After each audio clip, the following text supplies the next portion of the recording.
Sorry for the delay. हम बस कुछ ही देर में अब इसको चालू करते हैं, थोड़ा सा टेक्निकल ग्लिच था। अब आप लोगों को सुन रहा होगा सब कुछ। सो बस 5 मिनट्स दीजिए, हमने इस प्रोग्राम स्टार्ट कर रहे हैं।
अभी आप लोगों को सबको सुनाई देगा, आप थोड़ा वेट करिए, बस 5 मिनट जाइए, अभी सबको सुनाई देगा और दिखाई देगा। Please be there online.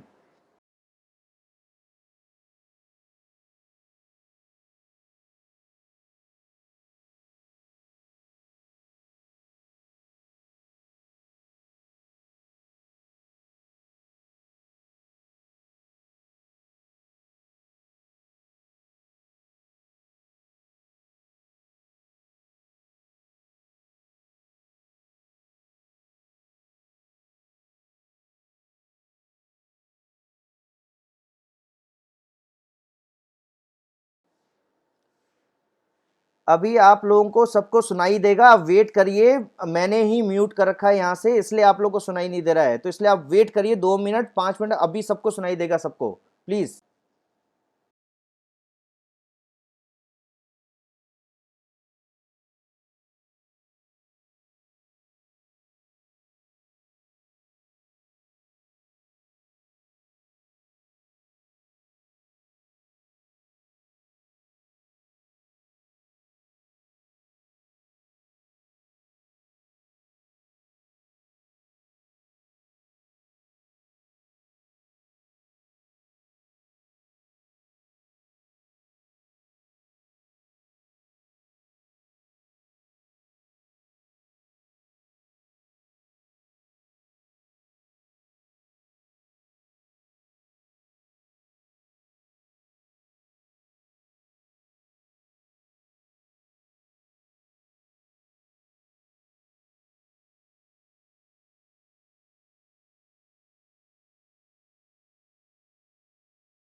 अभी आप लोग वेट करिए, मैं आपको कह रहा हूं, अभी आपको सब कुछ सुनाई देगा, सब कुछ दिखाई देगा। अभी हम सेट कर रहे हैं, just 2 minutes, please wait.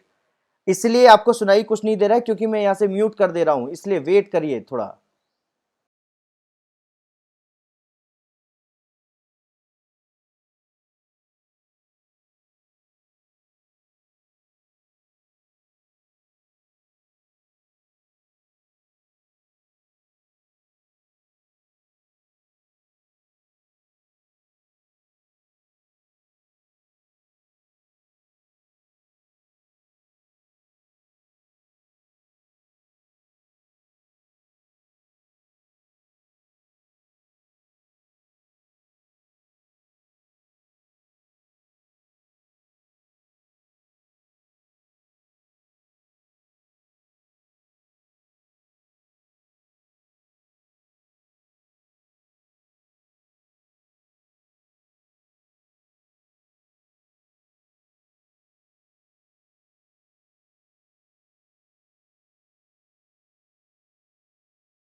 Am I on air now, Ankit?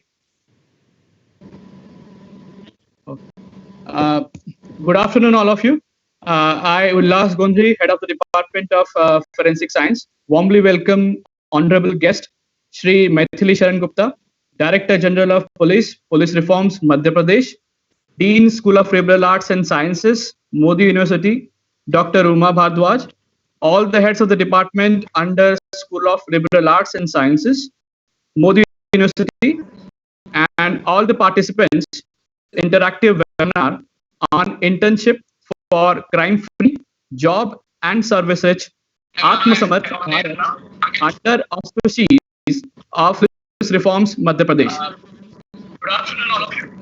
Now, I would like to invite Dean, uh, School of Liberal Arts and Sciences, Dr. Ruma Bhardwaj, on main screen to inaugurate this webinar. I welcome the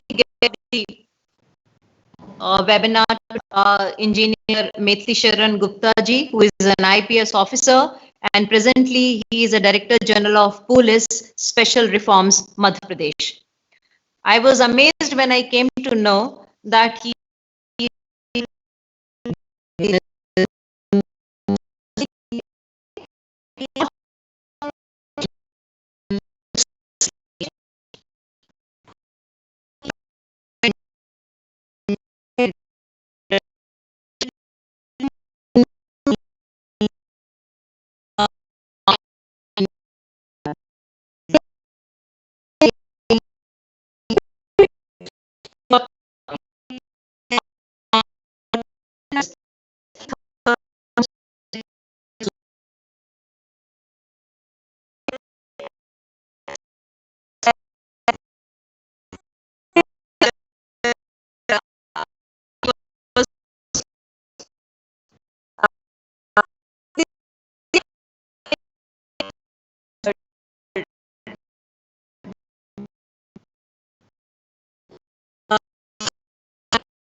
I will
I hereby convey my thanks to Madam Uma Bharadwaj for arranging this task. It has been a wonderful opportunity to be with you, though there has been some technical problem because of the internet connectivity, but I hope that that will be resolved in due course of the time. Today we are going to talk something very, very important for all of you. It is an opportunity to each one of you to join a live project. Honorable Prime Minister of India, he has very recently given 5 pillars of Samarth Bharat, Atmanirbhar Bharat, that is economy, technology, youth, and infrastructure. We are going to talk about n number of Bharat, crime-free Bharat, and we have to talk about job, services, rich Bharat. We have to talk about green, herbal, medicinal rich Bharat. We have to talk about machine, equipment, medicine rich Bharat. We have to talk about almost all aspects where each section of the society going to get benefited. On the top of it, our students, they will be getting opportunity to be part of n number of startup. To begin with, we are talking of the crime-free India, अपराध मुक्त Bharat, crime free Bharat. It is having 5 stages. The first and topmost is citizen friendly reporting system. At present, reporting FIR is a big issue. So we have to really use technology to make it convenient to report FIR. There will be multiple channels where one can use them. Thana is one. First responder vehicle 100 is number 2. Any web portal from home or from kiosk, and from through app. And 5th channel is virtual processor. यहाँ हमको एक चीज ये सोचना पड़ेगी कि क्या भारत में, जहां पे कि बड़ी संख्या में ऐसे लोग भी हैं जिनके पास स्मार्टफोन नहीं होंगे, जिनके पास टेक्नोलॉजी नहीं अवेलेबल होगी, और ऐसे लोग भी होंगे जिनके पास ये सब हो लेकिन उनके पास दे आर नॉट टेक्नो सेवी टू यूज इट. इन लोगों के लिए ज्यादा साधनों की जरूरत है कि वो अपनी बात पुलिस तक पहुंचा पाए और पुलिस जो है उस पर कार्रवाई कर सके, उनकी FIR दर्ज हो सके. इसके लिए जो कि हमारे पुअर सेक्शन से आते हैं, जिनके पास हो सकता है कि मोबाइल फोन भी ना हो, ऐसे लोगों का विशेष ध्यान इसमें रखा जा रहा है. उनके लिए एक IoT डिवाइस जिसमें उनको बटन दबाना होगा वो उपलब्ध होगा. सो बटन दबाते ही उनकी लोकेशन और उसमें जो वीडियो कैमरा होगा उससे जो है डिटेल चला जाएगा, और पास की कम्युनिटीज का जो वॉलंटियर है, नियरेस्ट वॉलंटियर, जो कि हो सकता है उसी गांव में हो, उसी शहर में हो, और वो जो है ट्रेंड भी होगा और वो वहां पहुंचकर FIR दर्ज करने में मदद करेगा, और उस गरीब व्यक्ति की रिपोर्ट उसके घर पर, उसके वहां पर लिखी जा सकेगी, और वो भी कम्युनिटी के माध्यम से. कम्युनिटी के माध्यम से लिखी गई रिपोर्ट जो है वो ज्यादा महत्वपूर्ण है. क्यों? क्योंकि लीगली पुलिस को जो भी पुलिस स्टेटमेंट दर्ज करती है या जो भी कार्रवाई करती है, उसका उपयोग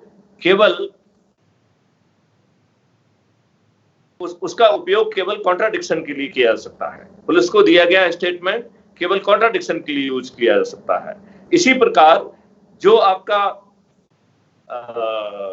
कॉन्फेशन है, confession given to the police is not admissible. Section 27 में थोड़ी सी विंडो दी गई है जिसमें कि ऐसा कॉन्फेशन का वो स्टेटमेंट जिससे रिकवरी ऑफ फैक्ट हो, ऐसे स्टेटमेंट का जो है वो एडमिसिबल होता है.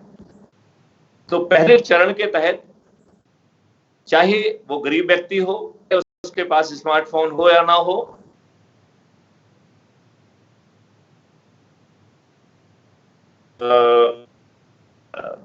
कियोस्क में जा सके, उसके घर पर FIR दर्ज हो सकेगी. तो इसका पहला चरण है certainty of reporting. It means Bharat के हर नागरिक की जो बात है, जो FIR है, वो सर्टेनिटी के साथ लिखी जाएगी. मैं आप लोगों को बताना चाहता हूं कि एपेक्स कोर्ट के द्वारा, अपने उच्चतम न्यायालय के द्वारा ललिता कुमारी वर्सेस स्टेट ऑफ यूपी में यह जजमेंट दिया हुआ है कि यदि किसी व्यक्ति की रिपोर्ट से कॉग्निटिव ऑफेंस बनता है तो पुलिस का ये फर्ज है कि उसमें FIR दर्ज हो. FIR दर्ज ना करने की जो है वो पुलिस को फ्रीडम नहीं है. इसके बावजूद भी ग्राउंड पर FIR दर्ज कराना एक बड़ा मुश्किल काम हो गया है. तो पहले चरण के बतौर certainty of reporting and certainty of cognizance. दूसरे चरण में ढेर सारे टेक्नोलॉजी का यूज किया जा रहा है, और जो पुलिस का इन्वेस्टिगेटिंग ऑफिसर है, जो कि क्राइम सीन पर जाता है, उसको स्मार्ट इन्वेस्टिगेशन कैसे करे सीन ऑफ क्राइम से उसके जो एविडेंस है उनको कैसे वो अच्छे ढंग से कलेक्ट करे, उसमें फॉरेंसिक साइंस, फॉरेंसिक मेडिसिन और 2D 3D फोटोग्राफी, फिंगरप्रिंट को वो कैसे लिफ्ट करे, स्पर्म्स और बाकी जितने भी चीजें हैं उनमें उनको वो साइंटिफिकली कैसे लिफ्ट करे, इसके लिए ऐप के माध्यम से उसे बहुत ही पावरफुली स्मार्ट इन्वेस्टिगेशन कंडक्ट करने के लिए सक्षम बनाया जा रहा है। बैकएंड पर big data analytics, criminal cluster, scene of crime और उन सबको जोड़ते हुए ढेर सारे इन्फ्रेंसेस जो है ड्रॉ करने में इन्वेस्टिगेटिंग ऑफिसर्स की मदद कर रहे हैं। ऐसे मॉडस ऑपरेंडी के आधार पर, उनके BLR लिंकेज के आधार पर, CDR लिंकेज के आधार पर ऐसे व्यक्तियों को आसानी से पहचाना जा सकेगा जिन्होंने वो अपराध किया होगा। उनके फोटोग्राफ इन्वेस्टिगेटिंग ऑफिसर के ऐप के माध्यम से उसे लोड कर दिए जाएंगे। ढेर सारी चीजें जो अभी पुलिस का जो इन्वेस्टिगेटिंग ऑफिसर है विभिन्न कारणों से वो उनका रिक्विजिशन नहीं कर पाता है, समय रहते वो डाटा उसके पास नहीं पहुंच पाता है। इस सिस्टम के तहत रिक्विजिशनिंग में इन्वेस्टिगेटिंग ऑफिसर की बहुत मदद की जाएगी और उस मदद के कारण लगभग there will be certainty of detection. इसका तीसरा चरण है सर्टेनिटी ऑफ कन्विक्शन। जनरली हम देखिए, हम इसको हमेशा एक क्रिकेट की एक घटना हम जरूर सुनाते हैं और आप याद करिए जब आप छोटे होंगे उस समय अंपायर के रॉन्ग डिसीजन के कारण क्रिकेट के नतीजे प्रभावित होते थे। हमें देखते थे कि सामने वाले को गलत LBW दे दिया गया और उसको लीज ऑफ लाइफ मिल जाती थी। आज के दिन ये संभव नहीं है और उसका कारण ये है कि इतने एंगल से इतने सारे कैमरेज, फिक्स, फ्लोटिंग, ड्रोन वेस्ट, इतने एंगल से उसको देख रहे हैं कि अब अंपायर के द्वारा त्रुटि होना संभव नहीं है। आगे वाले समय में इसी तरीके से ढेर सारे एविडेंस न्यायालय के सामने प्रस्तुत किया जाना संभव होगा कि न्यायालय के द्वारा त्रुटि करने का कोई अवसर नहीं रहेगा। ये जितने भी एविडेंस हैं, ये एविडेंस इनको पैकेज किया जाएगा with the certainty of not of certainty, certificate of integrity। तो जो एविडेंस होगा वो डेट एंड टाइम, लोकेशन के साथ उसको इनक्रिप्ट किया जाएगा और हैश वैल्यू के साथ प्रोटेक्ट किया जाएगा। उसमें certificate of admissibility under 65B of evidence act उसको अवेलेबल कराया जाएगा और certificate of chain of custody. Generally court में डिफेंस लॉयर इन्हीं 2-3 मुद्दों को लेकर एविडेंस को डिस्प्यूट करता है। भविष्य में ना केवल एविडेंस की संख्या बहुत ज्यादा होगी बल्कि हमें यह निर्णय लेना पड़ेगा कि हमारे पास 10,000 एविडेंस हैं और यदि हम 10,000 एविडेंस कोर्ट के सामने पेश करेंगे तो कोर्ट का बहुत सारा समय लगेगा। उस समय को बचाने के लिए हमारा प्रयास रहेगा कि हम केवल उतने ही एविडेंस कोर्ट के सामने पेश करें जो कन्विक्शन के लिए पर्याप्त हैं। तो अज्यूम करिए यदि कोर्ट को 15 एविडेंस से काम चलता है तो हम कोर्ट को यह बताते हुए कि 15/10,000 इट मींस हमारे पास 10,000 एविडेंस है लेकिन हमको लगता है कि 15 एविडेंस पर्याप्त हैं और वो एविडेंस हम उनको कोर्ट के सामने पेश कर रहे हैं।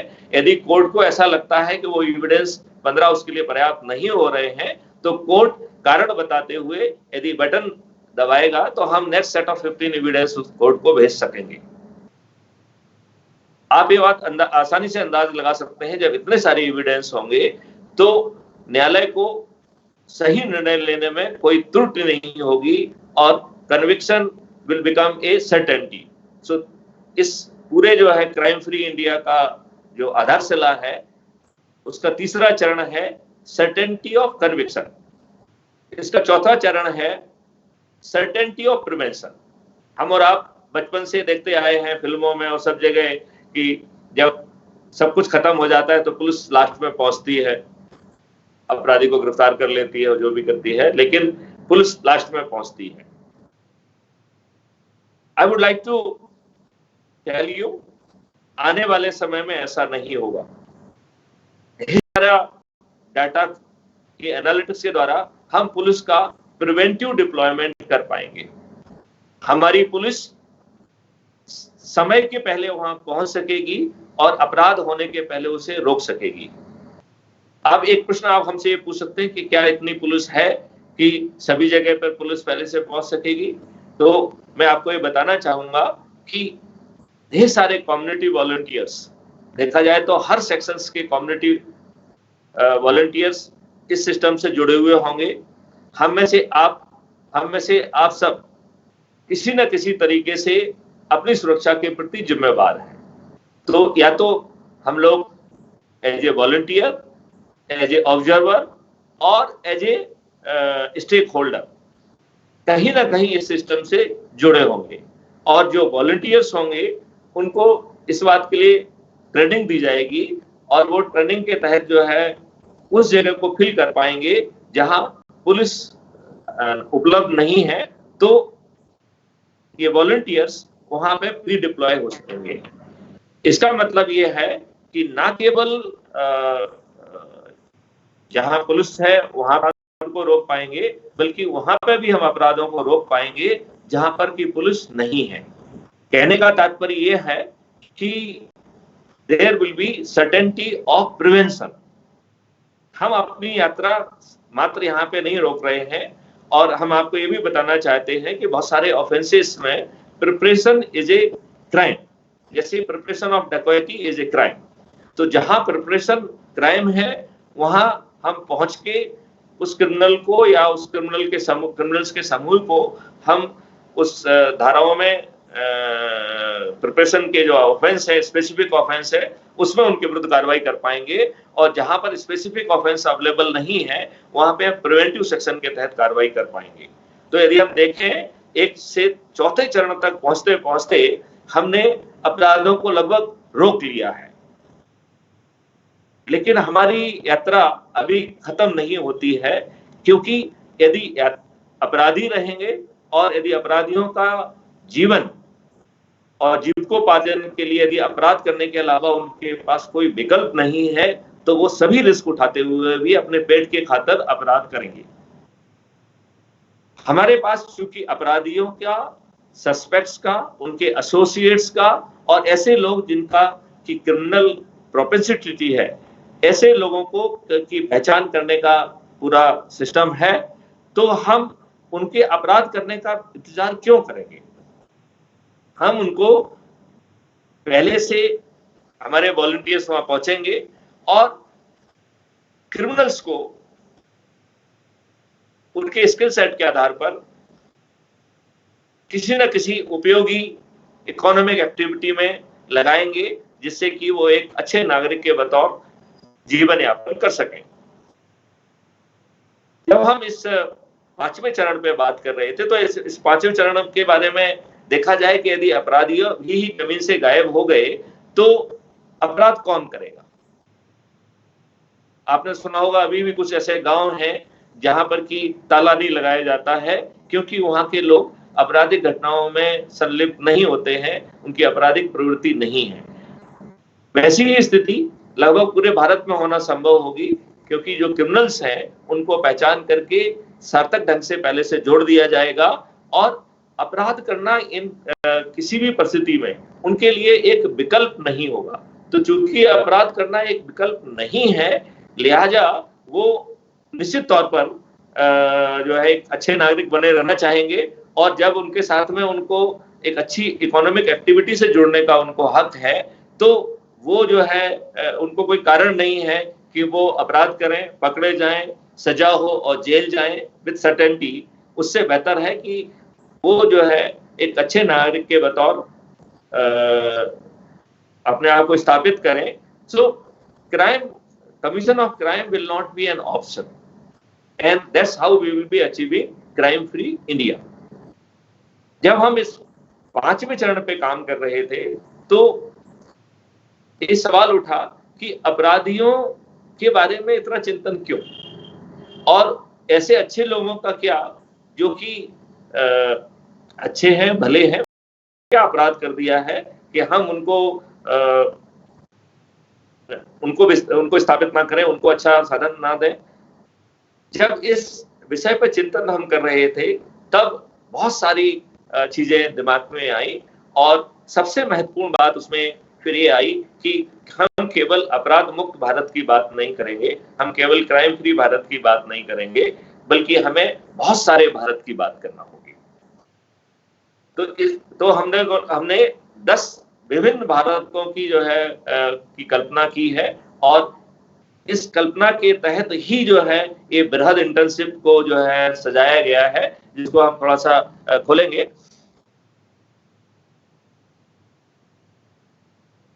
Job and services rich capable India, मतलब जहां कोरोना के उसमें हम लोग बात कर रहे हैं कि इसका क्या प्रभाव पड़ेगा, कितने लोग इससे बेरोजगार होंगे, और इस जो बेरोजगारी का जो आकलन है वो अलग अलग लोगों का अलग अलग है। हम जब इस पे बात करेंगे तो हम इससे एकदम उल्टे भारत की जो है कल्पना कर रहे हैं। हम ऐसे भारत की कल्पना कर रहे हैं जिसमें कि हर किसी के पास केवल एम्प्लॉयमेंट नहीं होगा, बल्कि उसके पास एक स्पेशलाइज्ड स्किल सेट होगा और वो उसके लिए वेल ट्रेंड होगा, उसके जो बिहेवियर है वो बिहेवियर भी रिच होगा और इस प्रकार लगभग पूरी पॉपुलेशन है, उस पूरी पॉपुलेशन को जो है एम्प्लॉयमेंट दिया जा सकेगा। अब आप बात करिए मिल्क रिच इंडिया की। भारत में जितना भी हम मिल्क का खपत कर रहे हैं, इसका 2/3 ऑफ द मिल्क, जो यदि हम रिसर्च वर्क पे जाएं, जो रिसर्च स्टडीज के बारे में हुई हैं, उनका ऐसा कहना है कि 2/3 of the milk is either adulterated और it is synthetically made and it is carcinogenic in nature.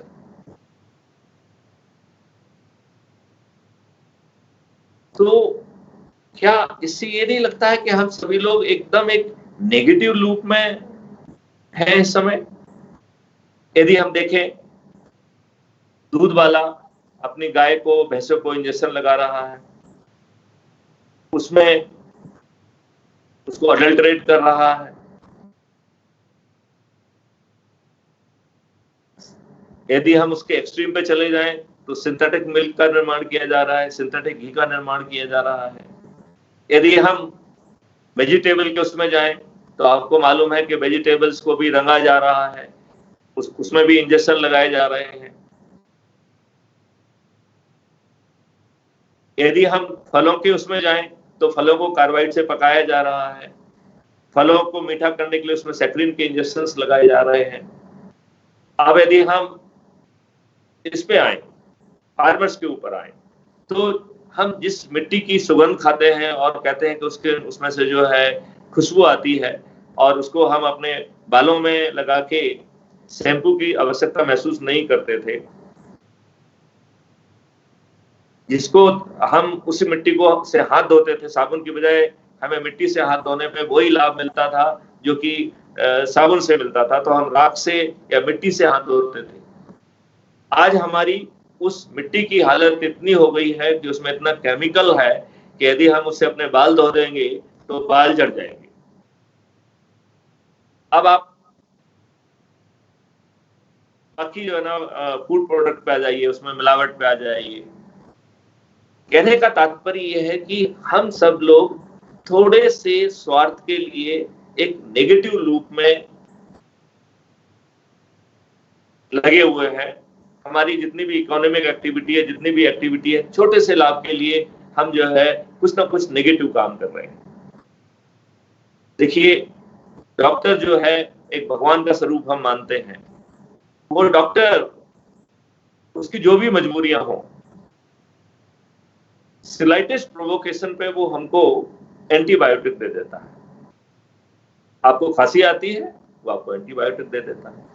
मैं आप लोगों से एक छोटी सी बात पूछता हूं, आपकी जो बॉडी है वो रोबोटिक है या बायोटिक है? तो निश्चित तौर पे आप यही कहेंगे कि वो बायोटिक है। रूप से एक पॉजिटिव लूप की कल्पना कर सकते हैं। अब उसी मिल्क की बात करिए। हम लोग भारत के निवासी हैं, ये कृष्ण की भूमि कही जाती है, और जब हम कृष्ण की बात करते हैं तो बांसुरी, गाय का सीन स्वतः ही आ जाता है कि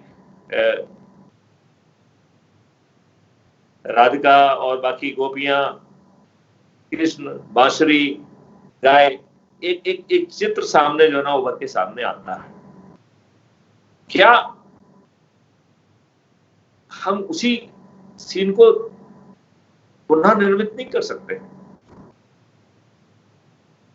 मैं रोज जो है गाय को रोटी खिलाने जाता हूं, और आपको जान के ताज्जुब होगा कि गाय हमें भूरे कचड़े के ढेर पे मिलती है। मतलब आज हमारे गाय का स्थान जो है वो कचड़े का ढेर हो गया है। एक समय आ गया है कि हम इसमें परिवर्तन लाएं। मिल्क रिच इंडिया में कई चीजों पे एक साथ कार्य किया जा रहा है कि मिल्क कहां पैदा हो, मिल्क कितना पैदा होना चाहिए, मिल्क की हमारी आवश्यकता कितनी है। तो सबसे पहले सवाल ये उठेगा कि हम मिल्क कहां पैदा करें। तो मिल्क जो है वो शहरों में, भोपाल में, जयपुर में, ग्वालियर में, जबलपुर में, मुंबई में, दिल्ली में पैदा होना चाहिए, या गांवों में, फॉरेस्ट एरिया में। तो आप इस बात को मानेंगे कि ये फॉरेस्ट एरिया के नजदीक होना चाहिए।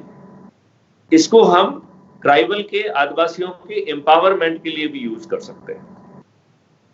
ढेर सारी जमीन जो कि कागज पे फॉरेस्ट के दिखाई जा रही है, लेकिन वहां पर कुछ ही पौधे जो है ना दिखाई देते हैं। मध्य प्रदेश में तो फिर भी फॉरेस्ट की स्थिति बहुत अच्छी है, दीगर प्रांतों में तो और भी डिग्रेडेड स्थिति है। तो जो फॉरेस्ट लैंड है, यदि उस फॉरेस्ट लैंड को, डिग्रेडेड फॉरेस्ट लैंड को लीज के बतौर हम ट्राइबल्स को देते हैं, और उनके पीछे ट्राइबल्स को कुछ नहीं करना है, केवल जो है वो टिटुलर हेड बन जाएंगे, उनको उसका फायदा मिलेगा, और पूछे की पूरी व्यवस्था वो एक उनको बनी बनाए मिले। इसका मतलब है कि कोई दूसरा कोई सोचेगा कि हमें कितने मिल्क की आवश्यकता है, और आज जब खराब क्वालिटी का मिल्क मिल रहा है, हर कोई मिल्क की क्वालिटी के बारे में सशंकित है, तब हमारे जो मिल्क का प्रोडक्शन है और जो डिमांड है, और जब हमको देसी गाय का अल्फा 2 वैरायटी का अमृत तुल्य मिल्क मिलेगा, तो हमारी मांग कितनी होगी। हम उस दूध से दूध प्रोडक्ट्स जो है वो कितना बनाएंगे, और हमारी आज मांग जो है बढ़ते बढ़ते कितनी पहुंचेगी। अब जो भी माल जो है मांग हमारी बनती है, उसको रिसर्च साइंटिस्ट वो जो है इसको बाकायदा रिसर्च करके कैलकुलेट करें कि आज क्या डिमांड होगी और आने वाले समय में क्या डिमांड होगी। फिर हम उसके लिए कौन सी ब्रीड का यूज करेंगे, what the pedigree of the cow जो which we will be using, तो उस काउ का एवरेज यील्ड क्या होगी, हमें जितनी मिल्क की डिमांड है उसके लिए कितनी गाय चाहिए।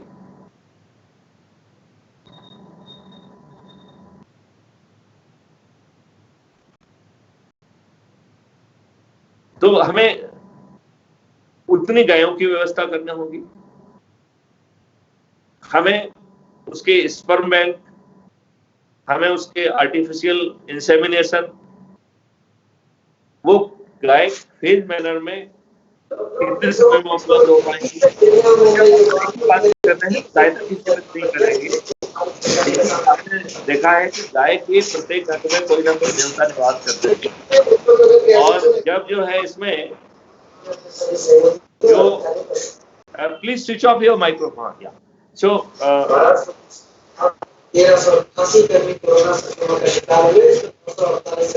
उल्लास please switch off your microphone, Ullas please switch off your microphone, या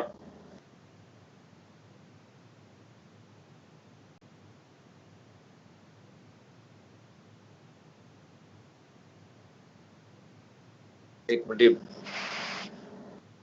सो हमें कितनी गायें चाहिए होंगी और उन गायों को से अब हमें गायों से ज्यादा, एक बार हम गायों के बारे में थोड़ा सा डिफरेंट तरीके से सोचने की कोशिश करें कि गायों से हमारा रिलेशनशिप क्या होना चाहिए। क्या गायों से हमारा कृष्ण भगवान वाला रिलेशनशिप होना चाहिए, या गायों से हमारा रिलेशनशिप जो है वो मंत्रराज वाला, वैदिक वाला, उस तरीके का एक संबंध होना चाहिए। जब उनको हम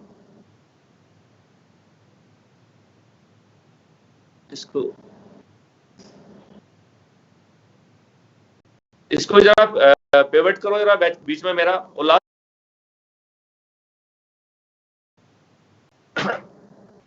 तो what will be the effect of mantras? What will be effect of havans on the micro constituent of milk? मेरे ख्याल से उसका बहुत ज्यादा असर जो है उस पर पड़ेगा। हमें उस असर के बारे में जो है बाकायदा साइंटिफिक अध्ययन करना चाहिए। गायों के गोबर में कहते हैं कि लक्ष्मी का निवास है। गाय के हर जो है ना पार्ट में कोई ना कोई देवता का निवास है, और जब चूंकि सभी देवता विराजित हो चुके थे तो लक्ष्मी जी थोड़ी लेट हो गई, तो उनके लिए और कोई जगह नहीं बची, तो उन्होंने गोबर में उसका अपना स्थान ग्रहण किया। उनको गोबर दिया गया कि गोबर में ही, और कोई जगह बची नहीं है, तो लक्ष्मी जी गोबर में बैठी हैं। और सच में गोबर जो है वो लक्ष्मी तुल्य ही है। तो हम उस गोबर को कैसे ऑर्गेनिक फैक्ट्री में कन्वर्ट करें, ये भी मिल्क रिच इंडिया की सोच का हिस्सा है। इसमें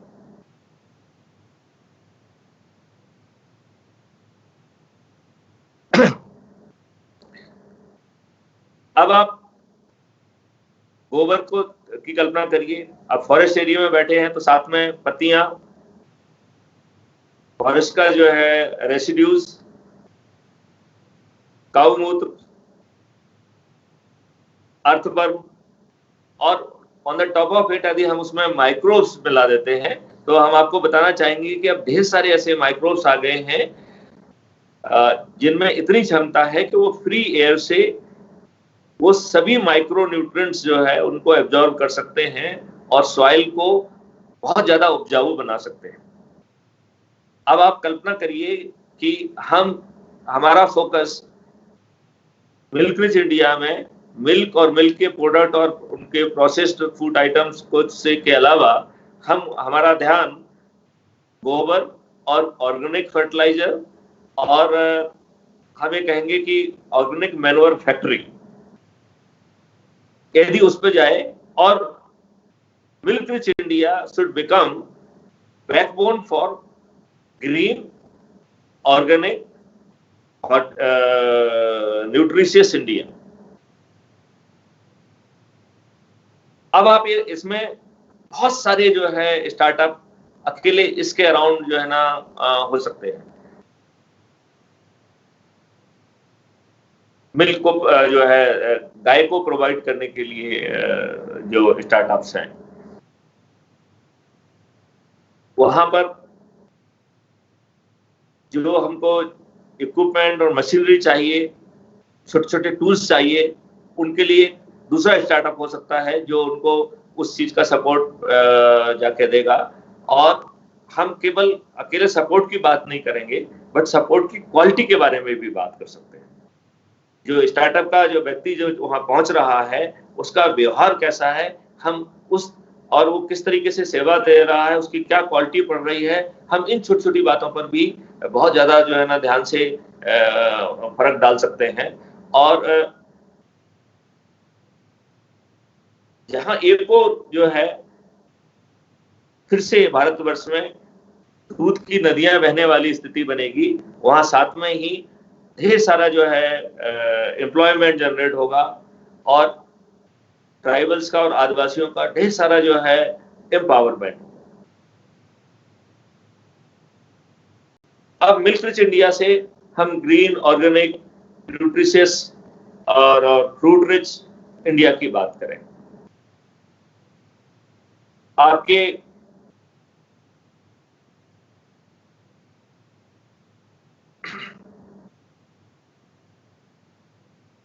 इसके लिए हम कहां पर जो है ये फ्रूट्स और प्लांट लाने की बात कर रहे हैं। आप देखिए रेलवे ट्रैक के दोनों तरफ अभी जो स्थिति रहती है वो गंदगी का आलम रहता है। यदि कल्पना करिए उस स्ट्रेच पे हम 3 लेयर प्लांट्स की लगाते हैं। एक लेयर जो है वो फ्रूट्स के प्लांट की है, दूसरी लेयर जो है वो हर्बल मेडिसिनल प्लांट्स हैं और तीसरा जो है वो फ्लोरिकल्चर प्लांट्स हैं। और ऐसे बहुत सारे फ्लावरिंग प्लांट्स हैं जिनकी मेडिसिनल वैल्यू ज्यादा है, तो हम उनको डबल तरीके से यूज कर सकते हैं। ऐसे बहुत सारे फ्रूट्स प्लांट भी हैं जिनकी मेडिसिनल वैल्यू भी है, तो उनके पत्ते जो है वो न्यूट्रिशनल और मेडिसिनल यूज के लिए भी यूज हो सकते हैं।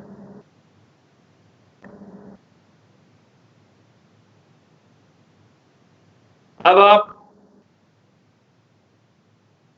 सैटेलाइट इमेजरी के हिसाब से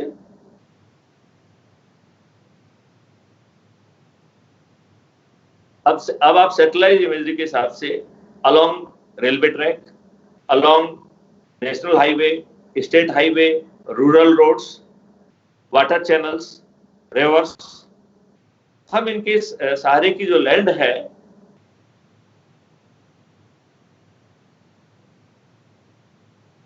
हम उस लैंड को जो है आइडेंटिफाई करके और हम इन 3 प्लांटेशन के लिए यूज कर सकते हैं।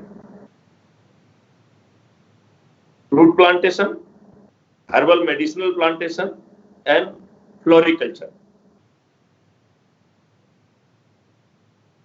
एंड इस जगह के लिए डेवलपमेंट करने के लिए हमें ढेर सारे मशीनरी इक्विपमेंट की जरूरत होगी। उन प्लांट्स के लिए हमें एक सीडलिंग या सैपलिंग सपोर्ट जो है ना सिस्टम की जरूरत होगी। इससे कितने लोगों को जो है रोजगार मिलेगा, ढेर सारे लोगों को रोजगार मिलेगा। अब हम जो है फ्लड की बात करें, वाटर हार्वेस्टिंग की बात करें, हम अपने ग्राउंड वाटर रिसोर्सेज का इतना ज्यादा दोहन कर रहे हैं कि पानी का लेवल, ग्राउंड लेवल वाटर नीचे चला जा रहा है। जब हमारा प्लांटेशन बढ़ेगा तो नेचुरल कोर्स में भी हम जो है काफी कुछ जो है वाटर को फ्लड में पानी बह के साथ बह जाता है, वो ना बहकर जड़ें जो है उसको जमीन के अंदर ले जाने में मदद करेंगी। तो पानी की स्पीड भी बढ़ेगी, स्पीड भी जो है ना घटेगी और पानी का पर्कुलेशन बढ़ेगा। अब क्या हम इसको थोड़ा सा अलग ढंग से क्यों नहीं सोच सकते हैं कि जिसमें जो वाटर बॉडीज हैं उसमें ड्रिलिंग करके पानी को हम सीधे वाटर स्ट्रीम तक पहुंचाने की कोशिश करें। इसमें कुछ कुछ चैलेंजेस होंगे, जैसे कि बरसात के समय पानी मडी होता है, तो जो हमारा वाटर बॉडी का रिसोर्स है वो जो है कहीं कंटामिनेट ना हो जाए, तो हमें उसके लिए जो प्रिकॉशंस लेना है, फिल्ट्रेशन लेना है, डीफिल्ट्रेशन की बात करना है। यदि हम इन सब चीजों का यदि हम ध्यान देते हैं तो प्रॉब्ली जितनी गति से हम पानी बाहर निकाल रहे हैं उससे ज्यादा गति से हम पानी को जमीन के अंदर डालने की बात सोच सकते हैं। और यदि हम ऐसा कर पाते हैं तो हमारी ड्रिंकिंग वाटर प्रॉब्लम और हमारी इरिगेशनल प्रॉब्लम, ढेर सारी प्रॉब्लम जो है वो खत्म होगी। और साथ में जो फ्लड रिलेटेड जो हमें बहुत सारी कैलामिटीज हमेशा जो है फेस करना पड़ती है उससे भी हम बच पाएंगे। जब हम ये और इसके साथ में लिंकिंग ऑफ रिवर्स और उस सब स्कीम को मिला के देखेंगे तो एकदम अलग सा जो है एक सीन जो है क्रिएट होता है। अब हम इतने सारे भारत की बात कर रहे हैं, एक बार रिपीट करते हैं, हमने यात्रा शुरू की अपराध मुक्त भारत से। दूसरा अपन लोगों ने बात कही job and services rich India. तो इन सब चीजों में हम इतने सारे ज्यादा जॉब क्रिएट कर सकते हैं यदि हम दो चीजों को अलग कर दें, रिसोर्स को और रिसर्च के यूटिलाइजेशन को यदि हम दो अलग अलग आइडेंटिटी में मान लें तो बहुत बड़ा भला हो सकता है। देखिए, मैं आपको शेयर करना चाहूंगा, रेलवे ट्रैक और ट्रेन। तो रेलवे ट्रैक जो है एक रिसोर्स है और उस पर ट्रेन कोई भी चला सकता है। तो यदि हम इस हाइपोथेसिस से जा रहे हैं, जैसा कि अभी रेलवे डिपार्टमेंट ने इसमें प्रयोग भी किया है, यदि हम इसको और अच्छे ढंग से यदि हम इस बात को प्लान करते हैं तो बड़े कॉम्पिटिटिव ढंग से जो है उसमें वो चल सकती हैं और हम ट्रैक का ज्यादा और फुल्ली यूटिलाइजेशन संभव कर सकते हैं और हमारा जो पैसेंजर लोड है उसको हम बहुत फास्ट ढंग से ले जा सकते हैं। उसके लिए जो हमें ढेर सारे और उपाय करना चाहिए वो भी करना चाहिए कि जैसे हम सिग्नल्स को जो है बहुत क्लोज ले आए, जिससे कि हम हर सेगमेंट में जो है ट्रेन हो सकती हैं। So sequentially probably we will be using whole length of track without reducing speed. कहीं जहां पे बीच में हमें लूप एरियाज बढ़ाना है तो वो हम लूप एरियाज भी उसमें बढ़ा सकते हैं। यदि हम ऐसा करते हैं तो हम उसी रेलवे ट्रैक जो कि एक रिसोर्स है उसको हम उसके यूटिलाइजेशन को बहुत ज्यादा बढ़ा सकते हैं।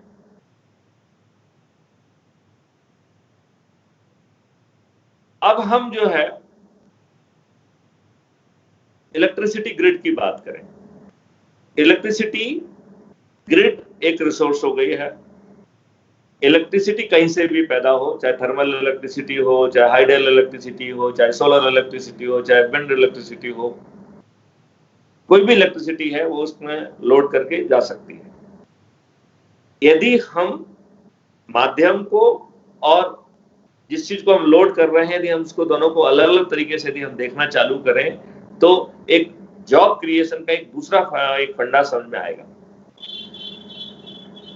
अब जैसे मैं एक छोटी सी बात करता हूं, I will talk about the honours club. आपके पास एक गाड़ी है और आप गाड़ी का जो है क्यों आप गाड़ी रखना चाहते हैं? गाड़ी रखने के पीछे convenience is one issue, status is another issue, and आपको लगता है कि रात बरात जब आपको कहीं यदि कोई ऐसी इमरजेंसी आ सकती है तो आप उसमें गाड़ी आपके पास उपलब्ध है, आप उसको ले जा सकते हैं। अब वो गाड़ी आपके ऊपर एक लायबिलिटी बनी हुई है। आप जो गाड़ी है उस गाड़ी को धोना एक प्रॉब्लम है, उसको मेंटेन करना प्रॉब्लम है, उसका जो है ना कवर बदलना एक प्रॉब्लम है, उसकी बैटरी में पानी डालना एक प्रॉब्लम है। इतनी सारी जो प्रॉब्लम्स हैं,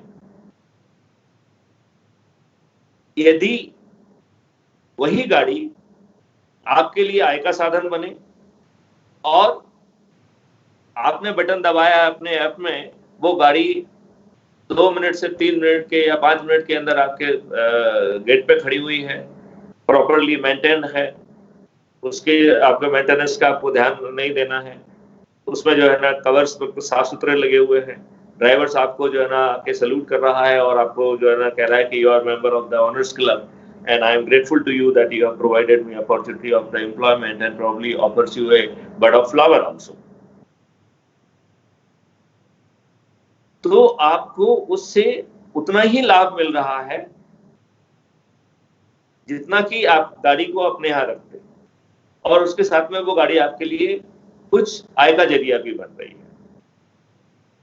देखिए, ये कॉन्सेप्ट जो है आपने देखा होगा महिंद्रा क्लब में आप 4 या 5 लाख रुपए देते हैं तो वो आपके नाम से एक नोशनल जो है फ्लैट आपका कहते हैं कि ये प्रॉपर्टी आपकी है, और आपको ढेर सारे इंडिया में और इंडिया के बाहर भी ढेर सारे आपको इंसेंटिव देते हैं, फायदे देते हैं।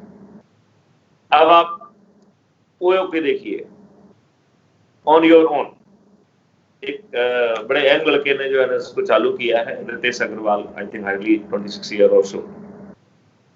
Now this chain has become I think second or third largest in the world.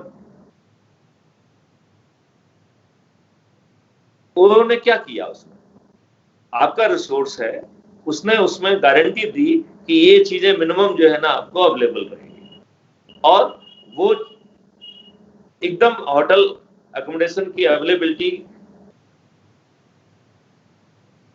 बहुत बड़े जो है ना उसमें जो है ना बढ़ गई है। और ये ओ की चेन केवल इंडिया में नहीं बल्कि अब सैकड़ों जो है सैकड़ों जगहों पर जो है ये चैन अवेलेबल है। What OO has done? OO has provided you the minimum standard and to meet out your expectation as a customer. अब हम यदि इन दोनों चीजों को क्लब कर देते हैं तो एक हमारे जो रिसोर्सेस हैं, चाहे वो खुद की कार हो, चाहे ट्रैक्टर हो, चाहे ट्रॉली हो, चाहे डंपर हो, चाहे जेसीबी हो, चाहे अदर जो है मशीनरी हो, हर रिसोर्स कम से कम 3 ड्राइवर या ऑपरेटर और 1-2 लोगों को मेंटेनेंस रिलेटेड जो है ना जॉब उसको मिल सकते हैं। इसका मतलब है कि हर रिसोर्स लगभग 5 जॉब क्रिएट कर सकता है। केवल सोचने के तरीके को बदलने की जरूरत है और उसके साथ ही वो रिसोर्स उसके लिए खुद के लिए भी अवेलेबल है। अब आप इमेजिन करिए कि एक कॉन्ट्रैक्टर है, उसने ढेर सारे उसके पास मशीनरी है। यदि उसके पास उसको टेंडर नहीं मिलता है तो वो उसकी सभी मशीनरी बेकार पड़ी हुई। यदि मशीनरी एक स्टार्टअप के अधीन है और उसको कोई भी यूज कर सकता है, तो ढेर सारे जो है ऐसे कॉन्ट्रैक्टर्स, बडिंग कॉन्ट्रैक्टर्स पैदा होंगे जो कि उस बैंक से, ऑनर्स क्लब से उन व्हीकल्स का यूज करके और टेंडर ले सकेंगे और जो हमारा इंफ्रास्ट्रक्चर डेवलपमेंट है उसकी क्वालिटी में और उसकी कॉस्टिंग में एक आमूलचूल परिवर्तन आएगा। इसका मतलब यह है, कहने का मतलब यह है कि जो अवेलेबल रिसोर्सेस हैं उन रिसोर्सेस को यदि हम जस्ट अपना देखने का नजरिया बदल दें तो हम एक बड़ा सा डिफरेंस ला सकते हैं, बहुत बड़ा डिफरेंस ला सकते हैं। हम उसके लिए उससे बहुत सारे जॉब जो है ना पैदा कर सकते हैं। कहने का मतलब यह है कि हम इसको करने के लिए एक बड़ा ताना बाना क्यों ना बने। जब अपने क्राइम फ्री इंडिया की बात कही, 5 चरण की बात कही, उसमें स्मार्ट इन्वेस्टिगेशन की बात कही। अब आप ये बताइए कि स्मार्ट इन्वेस्टिगेशन में अभी हमारा हवलदार बहुत सारी चीजों से खुद बिड़ता रहता है। अब उसको एक स्मार्ट इन्वेस्टिगेशन ऐप है और हमारे फॉरेंसिक साइंटिस्ट और फॉरेंसिक मेडिसिन्स ने ढेर सारे गैजेट्स, ढेर सारी चीजें जो है वो बना के यदि उसको और सप्लीमेंट कर दें तो एक quality of collection of evidence from the spot will enhance an number of time.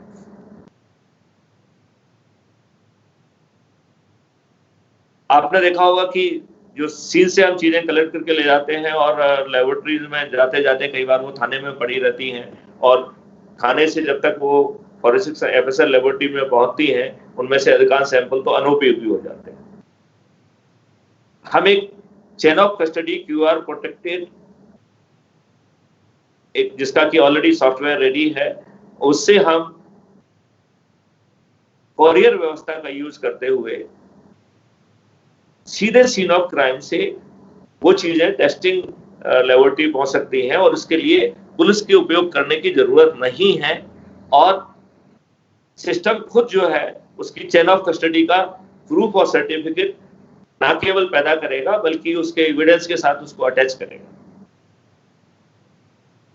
इसका मतलब है कि हम डिफरेंट विधाओं के लोग, चाहे वो एग्रीकल्चर के हों, चाहे एनिमल हस्बेंड्री के हों, चाहे आर्ट एंड कॉमर्स के हों, चाहे वो forensic science and forensic medicines के हों, हम उन सबको जोड़ के इस इंटर्नशिप के माध्यम से ढेर सारे उनसे काम जो है ना करा सकते हैं और हर विधा का व्यक्ति जो है उसमें काम कर सकता है। फॉरेंसिक मेडिसिन वाला फॉरेंसिक मेडिसिन का कार्य करेगा, फॉरेंसिक साइंस वाला फॉरेंसिक साइंस का गैजेट्स बनाएगा, प्रोसेस को डिजाइन करेगा। हमारे जो बायोटेक्नोलॉजी वाले हैं they will also जो है ना do the super specialization along with the other जो है ना stream people and they can contribute in developing n number of the processes which are not available at the moment.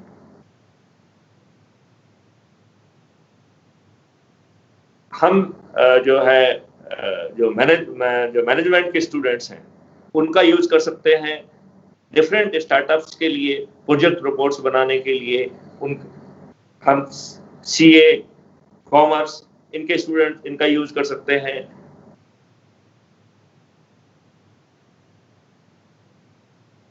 कैसे जो है इन projects की फाइनेंसिंग होगी, क्योंकि ये किसी न किसी बड़ी पिक्चर का हिस्सा है, लिहाजा हर चीज एक दूसरे में फिट होगी। अभी क्या होता है कि हम जब किसी स्टार्टअप की बात करते हैं तो जो सोचता है उसी को हर चीज से जो है ना भिड़ना पड़ता है। वो उसको प्रोजेक्ट रिपोर्ट ही खुद बनाना पड़ती है, उसको जो है ना उसको फाइनेंसिंग कराना पड़ती है, फिर उसको इंफ्रास्ट्रक्चर के बारे में बात सोचना पड़ती है, जो आउटपुट बनाना, उसको प्रोडक्शन करना, उसके टैक्सेशन की बात, और उसका जो है ना आउटपुट कैसे खपे उसकी भी चिंता उसी को करना पड़ती है। यदि ये सब चीजें एक बड़ी पिक्चर का हिस्सा है तो हर चीज के लिए कोई ना कोई स्टार्टअप है, जो स्टार्टअप जो है उस हिस्से को देखेगा और सीमलेसली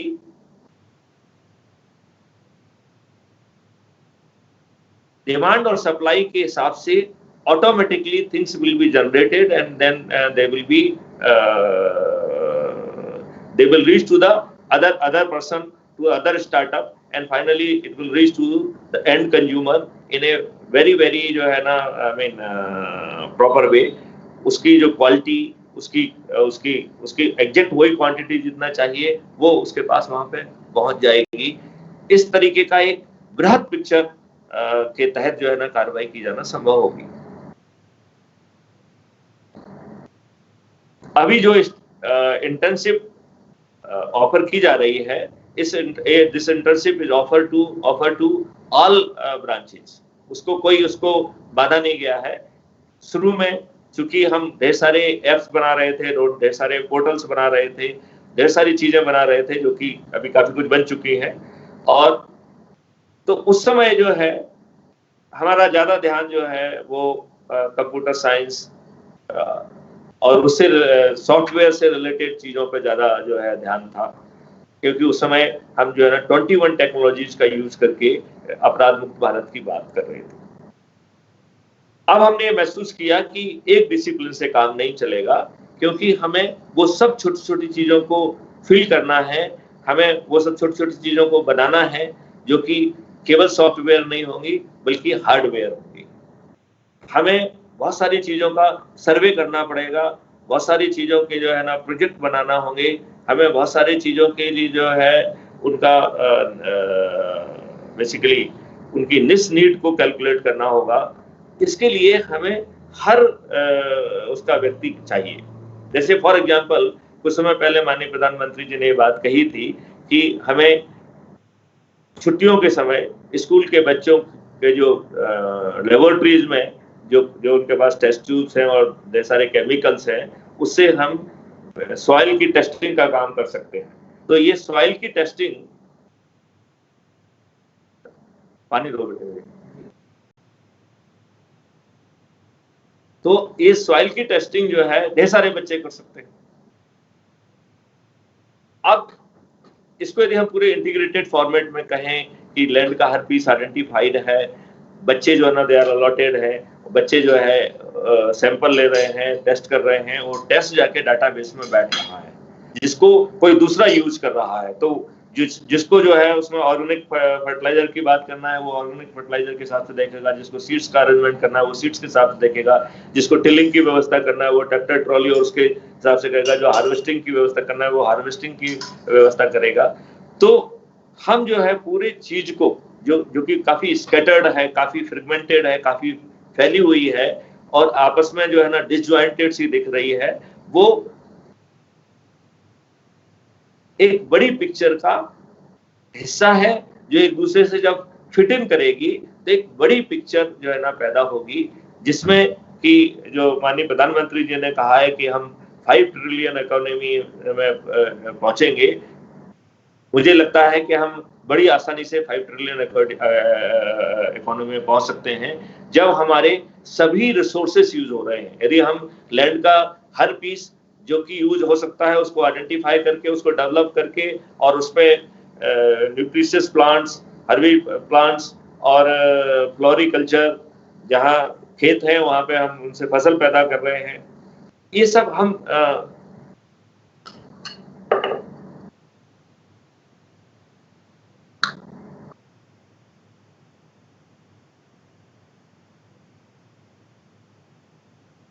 जब हम ये कर रहे हैं